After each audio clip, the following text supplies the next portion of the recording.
Hey, gang, this week's episode is brought to you by Royal Retros, the king of throwbacks. Hey, if you're looking for teams and leagues that don't exist anymore, but you'd like to remember them in high-quality jersey or uniform format, hey, some of those teams were legendary. Some of them were disasters, but they all live at Royal Retros. Check them out. RoyalRetros.com. Use that promo code SEATS for 10% off all of your purchases. Check them out now. And now, check out this episode. Welcome to Super Sunday. Logic says the Bears will be doing the Super Bowl Shuffle in Chicago tonight.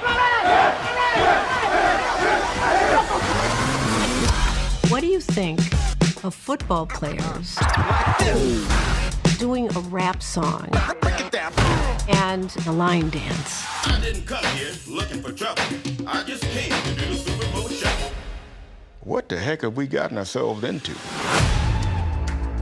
How bad can it be? Nobody's going to hear it other than people in Chicago, right? Super Bowl Shuffle. Why you all got here on the double to catch me doing the Super Bowl Shuffle? It went viral. Like wildfire. It was playing everywhere. And the season's not over. If we don't go to the Super Bowl, we're going to be the biggest idiots ever. And the Bears are in deep trouble. That's the real fear. If it didn't work out and they lost, You're taking a superstitious chance. We got to win this thing, man. Boom! You don't dream this stuff up. We brought a city together. I like this top party!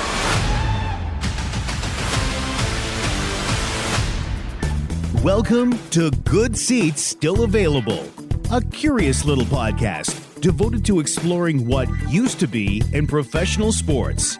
Here's your host, Tim Hanlon. Hey now, how's it going, everybody? Tim Hanlon here, reporting for duty. It's a Good Seats Still Available, the curious little podcast that's devoted to what used to be in professional sports. Thanks for finding us. And as Thanksgiving week begins, I hope all of the craziness that awaits you will be handled with calm and peace and tranquility, and hope it all goes well as the week progresses, whether it's travel or relatives or the food quality. Just take a deep breath and enjoy, and truly be thankful for what we all have in our daily lives. We could use a little bit more of that on a constant basis, don't you think? Something to brighten your mood this week, if you're in the midst of travel or going to relatives or dealing with situations that maybe you don't want to be dealing with this week. It happens during Thanksgiving, let's be honest. We're going to take your cares away just for a few minutes this week as we go back into 1985. And you heard the clip, the setup. It's Chicago, the Chicago Bears. And the last time they were ever Super Bowl champions, the Chicago Bears, was 1985. And if you live here, I didn't grow up here, but certainly if you live here, you are reminded of that constantly because it is the last time the Bears obviously climbed the summit.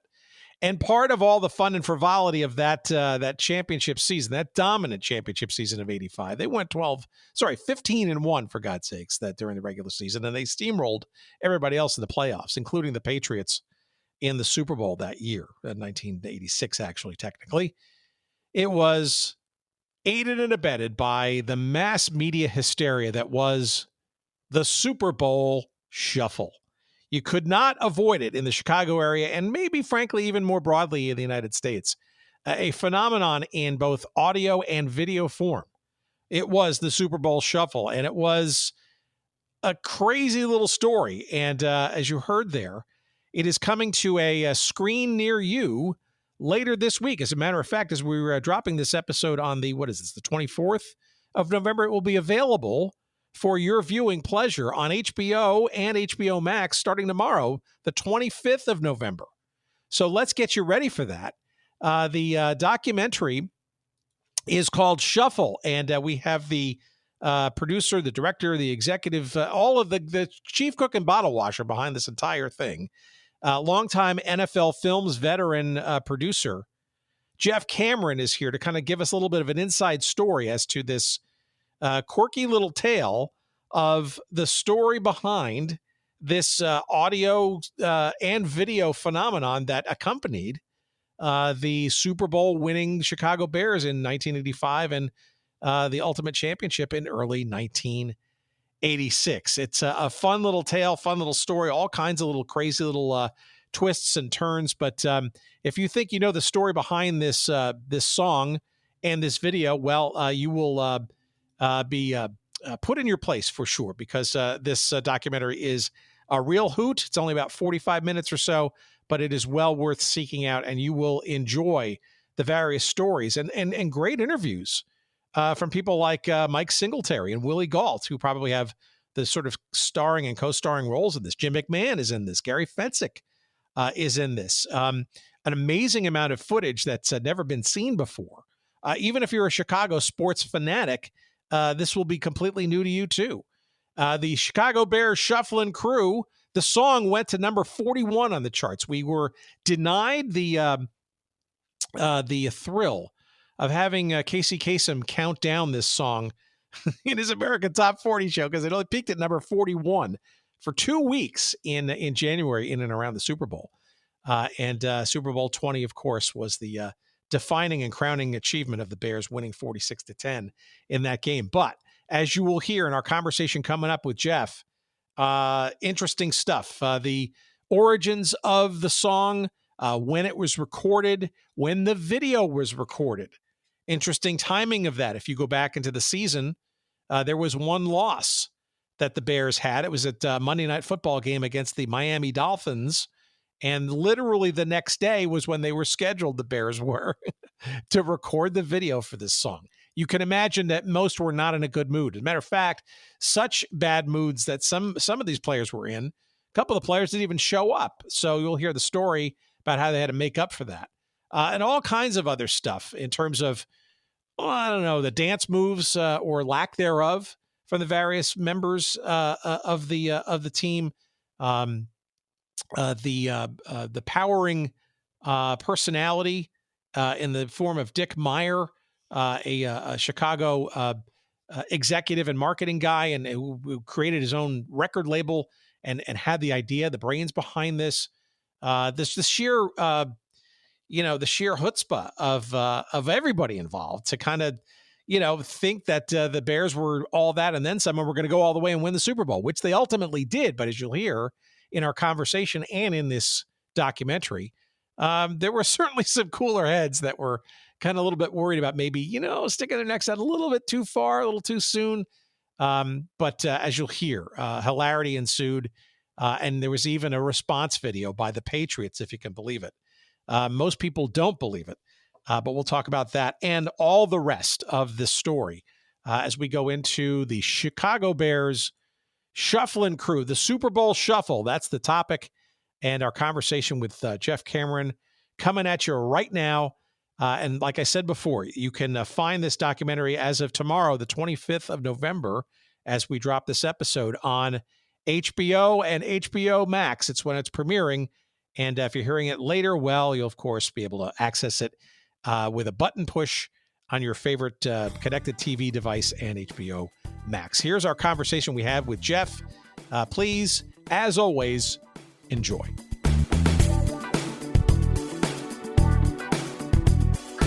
I must tell you, when I first heard about this, I was a little taken aback because I'm like, okay, I remember the song, certainly remember the team, but is there enough in here for a documentary? And man, was I pleasantly surprised.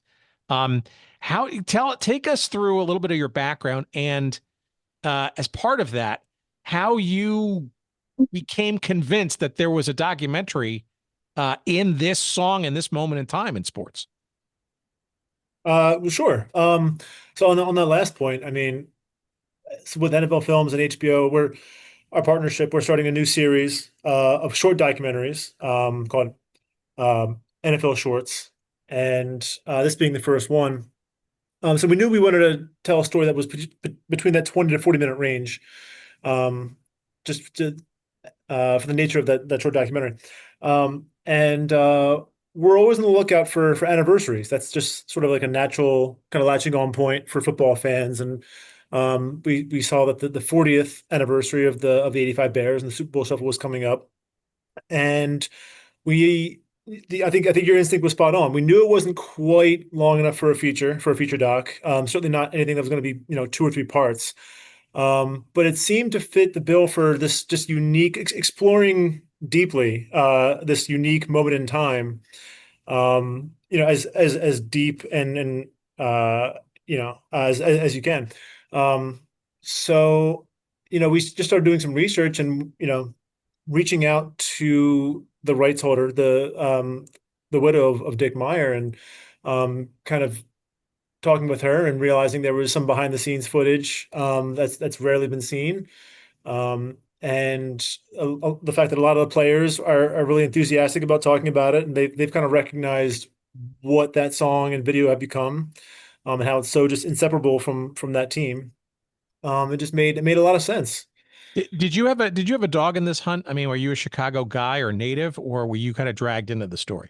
I wouldn't say dragged. I'm from Philly. I was born 20 minutes outside of Philadelphia in South Jersey. So I'm an Eagles fan. But certainly not dragged. I knew once I found out. I should go back. Working for NFL Films, it doesn't take long to hear about the Super Bowl Shuffle. But I'd always thought, I think like most people, that 85 Bears, they're really good. They beat the Rams in the NFC Conference Championship game, and then they make the song, and then they make the music video in celebration of them going to the Super Bowl in New Orleans, and that's great. It's name it's guarantee, like that week, right? When I learned that it was like week 11, they were recording vocals, and they do the video week 13. Like that's like now, like November 20th.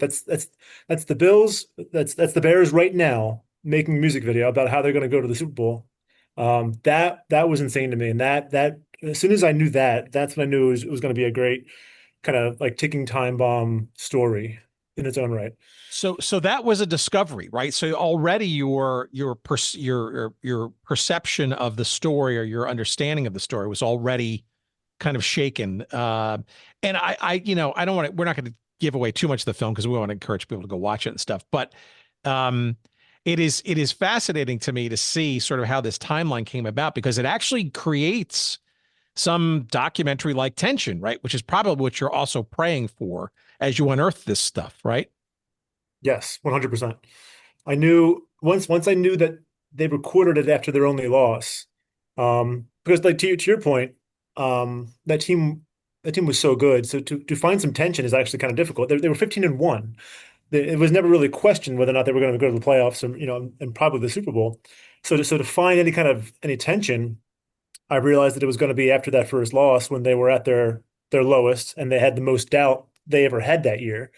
So I knew kind of starting off the film there at the most tense, knowing where we end up, of course they win the Super Bowl. That was the farthest we got from where they end up, which just like was the natural beginning. I think it's really interesting that you start. At least we give this part away. The beginning of the doc with the aftermath of having been not blown out, but significantly lost. The only loss of that season was a Monday Night Football game, nationally televised, of course, on ABC on December the 2nd. And to your point, right, this was a team that was dominant is probably the best word, right? I mean, there's probably no game that they were. I don't know. There's maybe one close game against the Packers, and the rest of the games were just, 44-0 2 weeks prior against the Cowboys at Dallas. But losing to Miami on that was their first loss. So they were 12-1. And this is the fun part, right? I mean, as you lay out in the documentary, the song had already kind of come together a little bit earlier than that loss. But the fate of the calendar, you want to describe what it was the next day, right? That the video was supposed to be shot in Chicago, right? So a flight, a loss, and probably not a lot of happy guys. Exactly. Yeah. It's Monday night in Miami, right? So that game ends, what you figure 11 Eastern. I think they're all due in Chicago, Park West, to start shooting a music video at 10 a.m. local. So overnight flight, right? The guys probably got 3 hours of sleep by the time they rolled in, and a lot of them were late. And yeah, as you kind of see, and as Mike Singletary and Willie Gault kind of tell it, a lot of guys did not want to be there, and it took some some a proper huddle from their captain of the defense, from Singletary, to kind of get them back on track and get them in line. Singletary seems to be almost like kind of the sort of the I guess a soft hero of this piece, because would you consider him kind of the ringleader of this, and as we'll talk about in a couple of minutes, the piece, now I want to say peacemaker, but the guy to keep it all together and reminding people as to why they were doing it, which was, by the way, for charity, correct? I think that's spot on. I think Willie Gault deserves a lot of credit because he's the one who gets kind of the band together. He's the one that convinces the guys and goes to the team and kind of persuades them to do this outrageous thing. But to your point, it is for charity. So once Singletary hears that it's for charity, he does be kind of, everyone sort of gravitates to him and falls in line behind him. And when it's time, when there was a lot of doubt after that loss and everyone's kind of not super into singing and dancing, it's Singletary who reminds them why they're doing it, and it becomes kind of a rallying point for that team. Give me a sense of how you went about finding the material to put this story together, and then obviously the people involved too. You mentioned Dick Meyer's widow. Maybe could you give us a little background who this Dick Meyer character was? And I got to think that, as you kind of hinted at before, I don't, and I didn't grow up in Chicago, but I live here now, and I've certainly absorbed all of the traditions and the history in sports in particular. I must tell you, I don't think I've ever seen, and I don't think many people in Chicago have ever seen, some of this stuff in the making of all this music and video before. Yeah, same. I didn't know that existed before I kind of embarked on this project. I mean, Dick Meyer, I think it's kind of, you have to hand it to a guy who makes the pivot from an advertising executive, and he's made it. He's doing fine in the early 80s, and to take this chance and to kind of say, okay, I've done that. Now I'm going to give a shot at a music video production and hip hop and rap.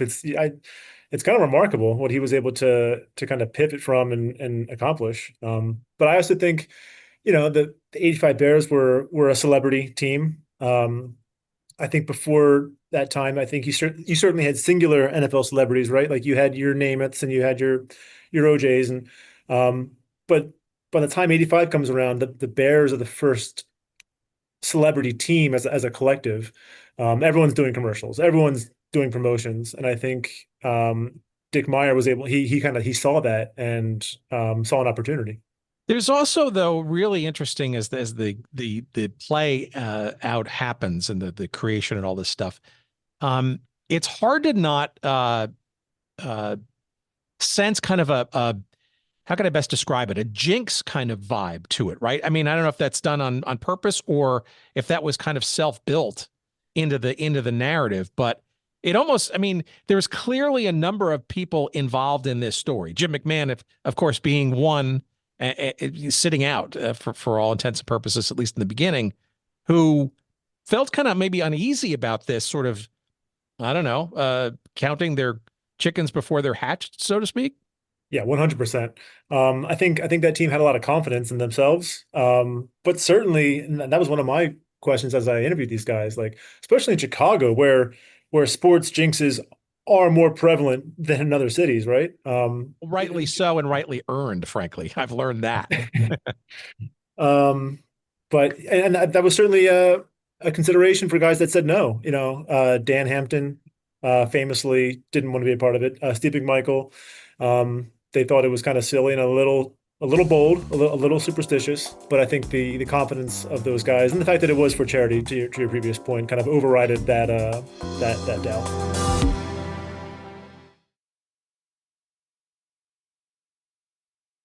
So I'm speaking to you literally kind of a hefty stone's throw from the original Hallis Hall, where an important part of the story occurs here in Lake Forest, Illinois, where I'm recording, where I live, by the way. So the irony is rich. To me, it was a revelation about this video, right? I think a lot of the guys seemed like, okay, we're here for the song. It's weird. It seems like some of the guys were didn't expect a video was going to be part of the mix. But I think it's also important to recognize, put this in the period of time, right? 1985, 1986. That was kind of that was where MTV was really starting to get mainstream popular success, and it was needed for any kind of song promotion. That's right. Yeah. I mean, by that time, music videos were necessary to promote the accompanying album. It was the promotional aspect of it. So certainly. Why do you think McMahon and Payton kind of held out from the video production thing? I mean, why them versus some of the other guys? Were they just their own kind of kettle of fish, so to speak? And why do you think Singletary was successful? I think it was Singletary, right? Maybe Gault too, to convince them to finally show up in a different form so they could actually finish the video. Yeah, I mean, it's tough to speak for Sweetness, but I know McMahon, he was just like, he didn't think the video was part of the deal. When Willie approached him, he thought it was going to be a song. And one of his best lines in the film is after they finished recording the vocals, he's like, it surprised him that the Super Bowl was mentioned in the song, but he goes, I mean, not many people outside of Chicago are going to hear this thing anyway. So he kind of writes it off. I don't think he knew that there was a video aspect of it. So when Willie says, "All right, now we have to do the music video after Miami," that's when I thought he said, "I'm not doing that. We just lost on Monday Night Football on prime time in front of everybody. There's no way I'm doing that." And I think the charitable aspect was a consideration, and I think Dick also kind of persuaded him to keep his end up of the bargain, if you will. All right, let's talk process, Jeff, on this, right? Because I'm always fascinated about how documentarians kind of go about doing their thing, and I don't want to give away any trade secrets, but give me a sense of how you find the various people involved, and then do the research to find out not only are they around still to tell the story, but willing and able to do so. Well, I have the advantage of working in NFL films, and we have, obviously, with any former player, with most former players, we have a good relationship. So, Willie, Singletary, McMahon, Fencik, we have good relationships with them and with the Bears, obviously. So the players were, were not a problem, but for the recording engineer and Mike Fayette, like the video production supervisor. I've kind of handed to our talent relations team. They kind of sought out these guys, and Fred Breitberg and Mike Fayette, their stories haven't really been told as much as Willie Gault's side of it or Singletary's side of it. So they were very eager to talk about it. And as an editor myself, I was excited to talk to Mike Fayette and the kind of the guys behind the guys, if you will, who kind of made this happen, but you hadn't really heard about yet. Is there almost like because of the NFL Films relationship, right? I mean, does that circumvent the need to get the Bears organization's approval or agreement to work on this thing, or do they still need to be kind of informed and or blessed? It's not necessarily like a blessing. We have a good partnership with every team, and I think as soon as we knew we were going to pursue this project, we of course reached out, and it was are you celebrating the 85 Bears? What are you doing? Here's kind of what we're thinking. How can we collaborate? And they were extremely helpful. As a matter of fact, their alumni weekend was week one. I think it was the Monday night game when they hosted the Vikings, and that's when they celebrated the 85 Bears themselves. I think they brought a bunch of guys out on the field at halftime, and a lot of the players were in town. And as a matter of fact, that's where we interviewed Gary Fencik. That's where we were able to connect with him for his interview. So it's always great working with the teams, and the Bears were super, super helpful. One of the things I was struck by Mike Singletary kind of saying, and I think it seems like it comes through with just about all the guys who were interviewed, which I think is terrific, and they all look pretty darn good, in pretty good shape. I know McMahon's had his health problems for some time, but even he comes across as looking pretty strong.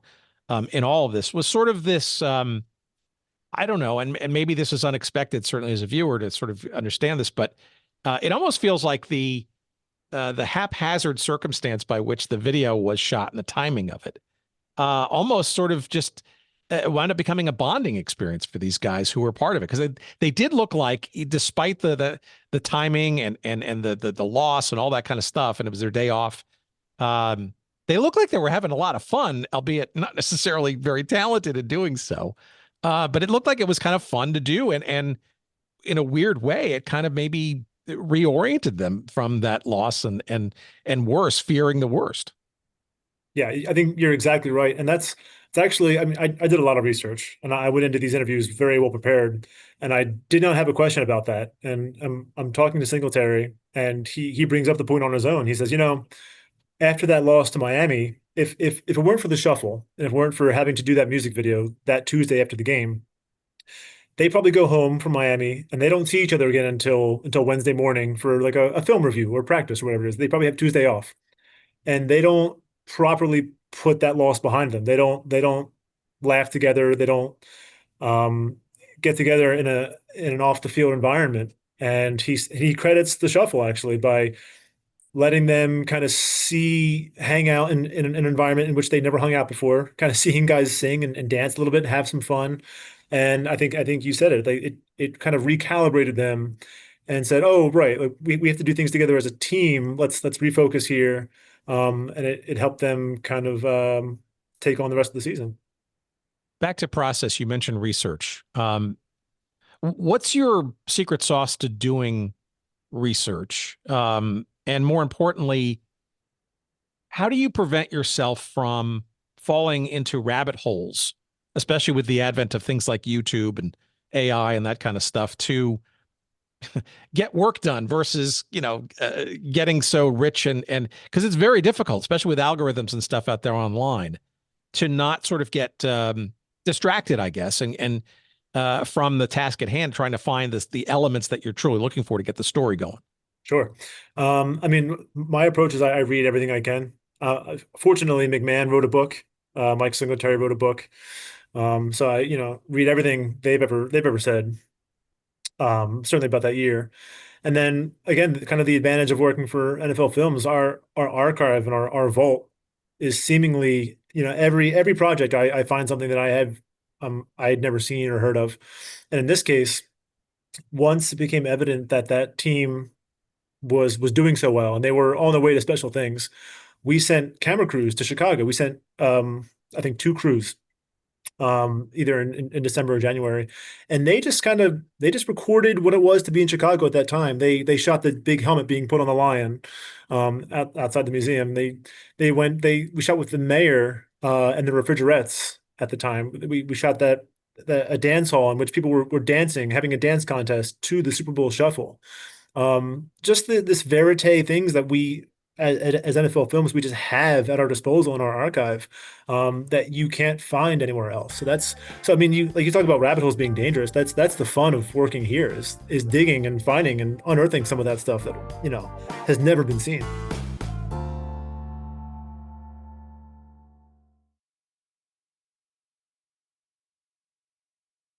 Tell me then, as you're putting all this stuff together, was there any piece either of the story or once you had the narrative and the story, an element that would tell that piece of the story that eluded you, that you had to go outside the mighty resources of NFL Films and the like to find, to somehow shoehorn and not have to do a recreation as some lazy documentarians have to do sometimes? Let's say, I mean, when I discovered, and I forget whether or not it was a Reddit or YouTube rabbit hole, or it was a producer here that kind of tipped me off. The Patriots response video is an insane thing. Okay, I didn't want to go there because I didn't want to spoil the surprise there in the film. But since you went there, let's at least talk about it, because my oh my, I don't think anybody knew this, let alone your interviewees. Exactly. Couldn't believe that happened and that was the thing, and they actually attempted to go toe to toe with the shuffle. How did you discover this? How did you discover its existence, and then where did you find it? Was that part of the film's vault too? Unfortunately, we don't have that in our vault. That was YouTube, and again, I'm trying to think of whether or not it was a kind of an internet rabbit hole through the research, or obviously we have a staff here, producers and a lot of Patriots fans. I can't remember if they tipped me off to its existence. But I mean, it speaks for itself. It does, but the reactions of the guys seeing it for the first time is worth the price of admission alone. So expertly done in terms of getting their reactions and stuff, because it's hard not to laugh and sort of scratch your head at the whole thing. All right, so you grew up you were a Philly guy. You're more of an Eagles fan, if you will, if you had to choose. What do you think, after having done this story, and arguably from an objective perspective, what is it about these 85 Bears from your point of view made them so special? Because having now a transplant living in Chicago, I grew up in the New York area. I was a Giants fan. The Giants got crushed during the Bears run that year.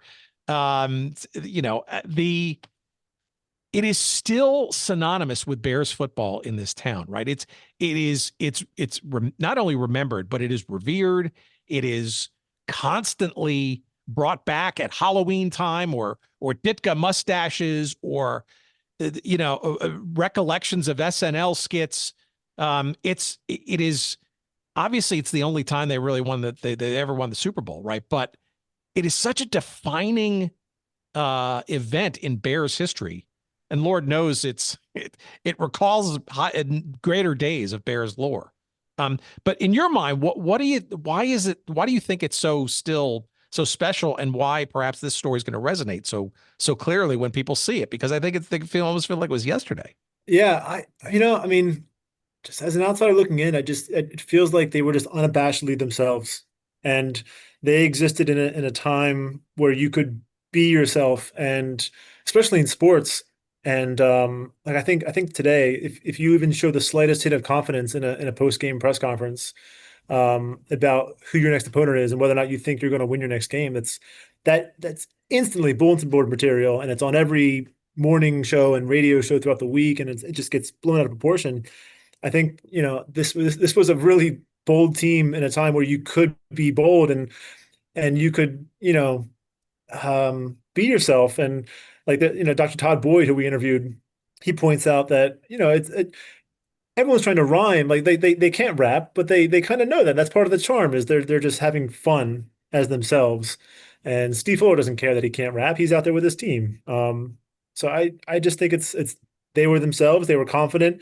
And by the way, backing it up with their dominant play didn't hurt.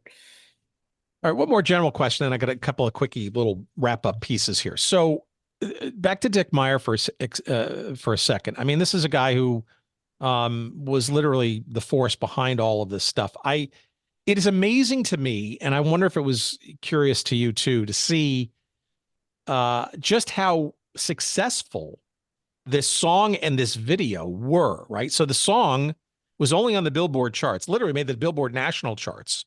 Right. It wasn't just a regional hit. It went to number 41. Right. So for 2 weeks, I think it was at number 41. Yes, I'm also a chart junkie. So we were never graced with the benefit of having Casey Kasem mention it on his show on the American Top 40. But then the video was like a smash success as well. I mean, it sold millions of copies. This is no regional fluke. And I think that's astonishing, given how arguably, the third largest. It's hard to believe that would sell those volume of units, both audio and video. I agree, and I think you have to credit MTV. I think there was one channel to go to for music videos. There was no algorithm. People weren't in their silos. There was just everyone experienced the same music videos at the same time. And to your point, yeah, like home video sales propelled this to second highest music video of all time, behind Michael Jackson's Thriller. I mean, that's just an insane sentence. All right, here's my last little bucket of questions. You probably, because of having to do all the research and stuff, put all these pieces together, you probably experienced and listened to and saw all the various flavors and versions existing out there, both outtakes and legit takes of the song as well as the video. long form dance mixes, dubs, I don't know, whatever. Are there any sort of hidden gems in these original recordings that maybe the average fan hasn't sort of seen, or that you were surprised by, or I don't know, maybe wouldn't fly today politically correctly?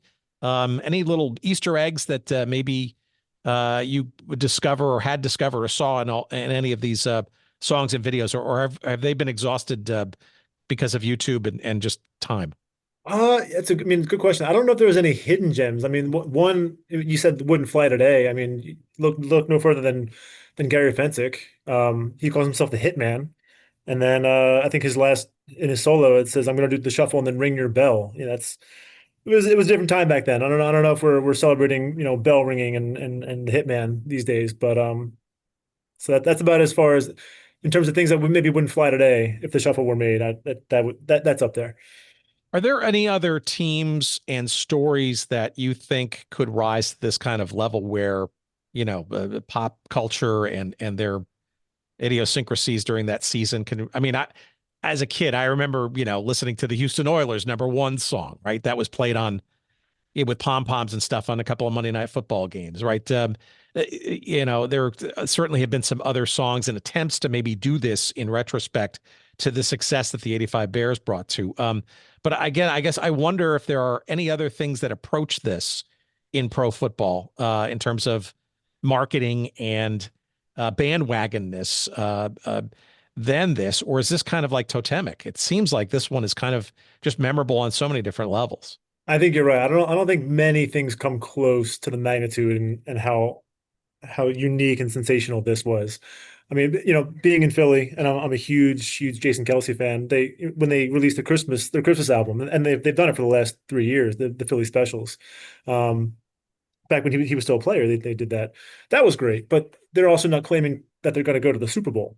You mentioned some of the copycats that came after the shuffle. The Dallas Cowboys in '86, they had "Living the American Dream." The Cleveland Browns in '86, they had Masters of the Gridiron, which I highly recommend a YouTube watch of that at some point. Because it's outrageous. Have you ever seen it? No, I don't know if I want to now, but what give me an idea. Oh, there's costumes, there's story. It's something. And then the Raiders Silver and Black attack. I mean, everyone attempted to kind of replicate that success, but the Bears were the only one to say Super Bowl and follow through. So until another team does that, which I don't know if it's going to happen, the Bears are on top.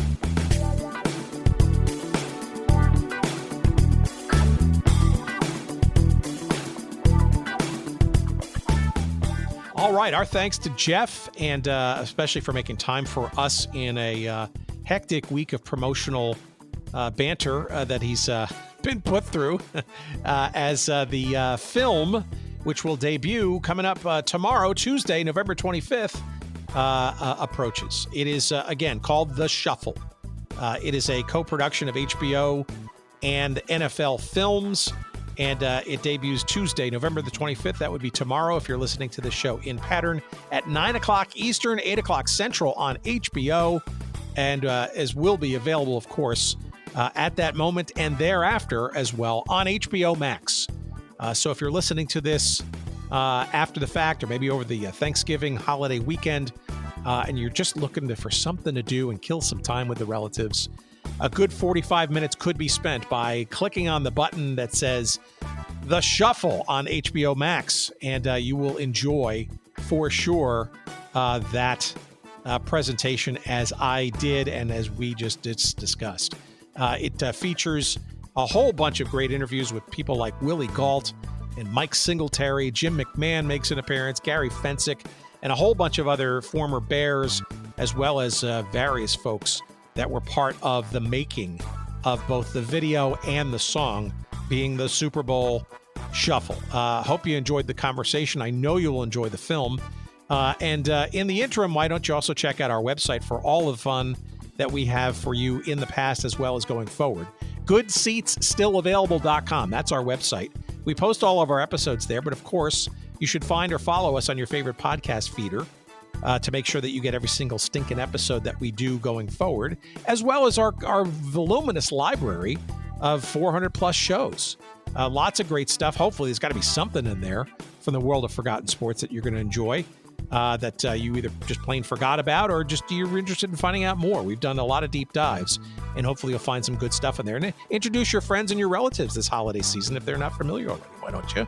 You can send us email at hello@goodseatsstillavailable.com and follow us on the socials. Why not? You'll find us on Blue Sky at goodseatsstillavailable.com. You'll find us on X, previously known as Twitter, at goodseatsstill.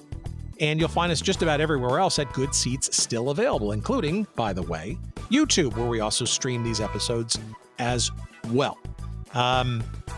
That's all I got. I hope you have a wonderful Thanksgiving holiday season.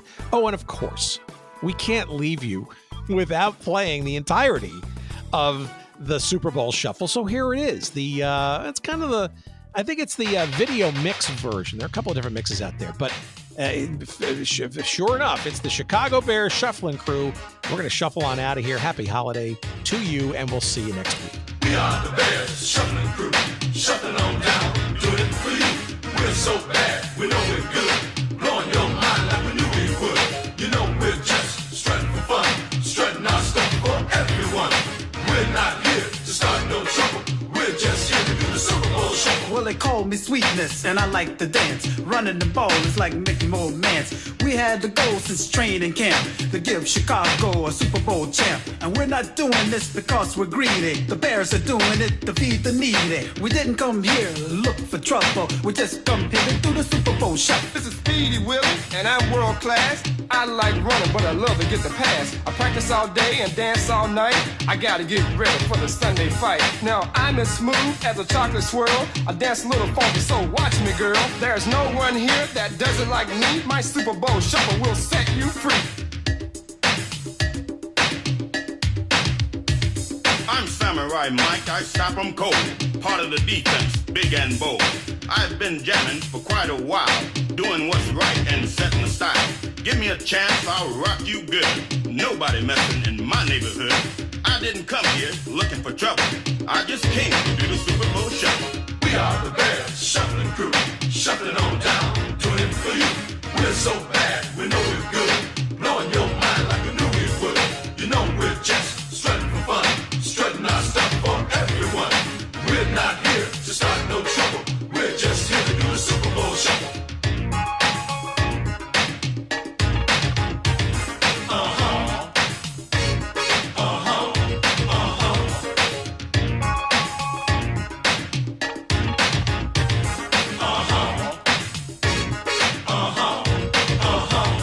I'm the pucky QB known as McMahon. When I hit the turf, I've got no plan. I just throw my body all over the field. I can't dance, but I can throw the pill. I motivate the cats I like to tease. I play so cool, I aim to please. That's why you all got here on the double to catch me doing the Super Bowl Shuffle. I'm mama's boy Otis, one of a kind. The ladies all love me for my body and my mind. I'm slick on the floor as I can be, but ain't no sucker gonna get past me. Some guys are jealous of my style and class. That's why some end up on that. I didn't come here looking for trouble. I'm just getting down to the Super Bowl Shuffle.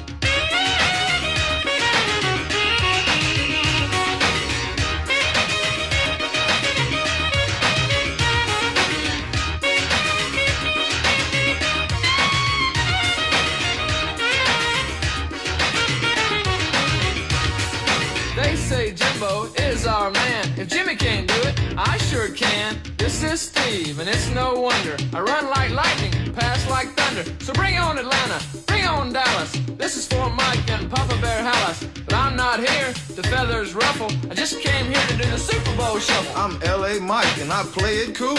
They don't sneak by me cause I'm no fool. I fly on the field and get on down. Everybody knows I don't mess around. I can break them, shake them any time of day. I like to steal it and make them pay. So please don't try to beat my hustle, cause I'm just here to do the Super Bowl Shuffle. We are the Bears Shuffling Crew, shuffling on down, doing it for you. We're so bad, we know we're good, blowing your mind like we knew we would. You know we're just strutting for fun, strutting our stuff for everyone. We're not here to start no trouble, we're just here to quarterback slow, he's gonna get bent. We stop the run, we stop the pass. I like to dump guys on there.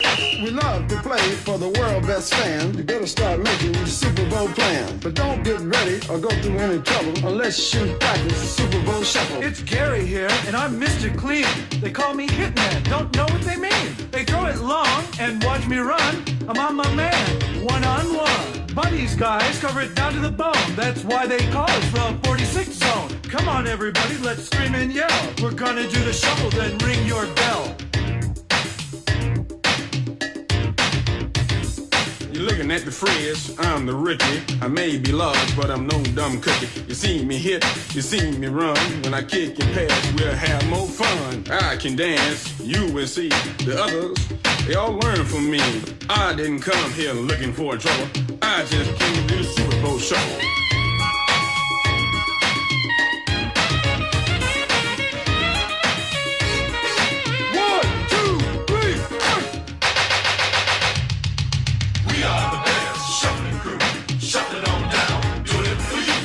So bad, we know we're good, blowing your mind like we knew we would. You know we're just strutting for fun, strutting our stuff for everyone. We're not here to start no trouble, we're just here to do the Super Bowl shuffle. We are the Bears Shuffling Crew, shuffling on down, doing it for you. We're so bad, we know we're good.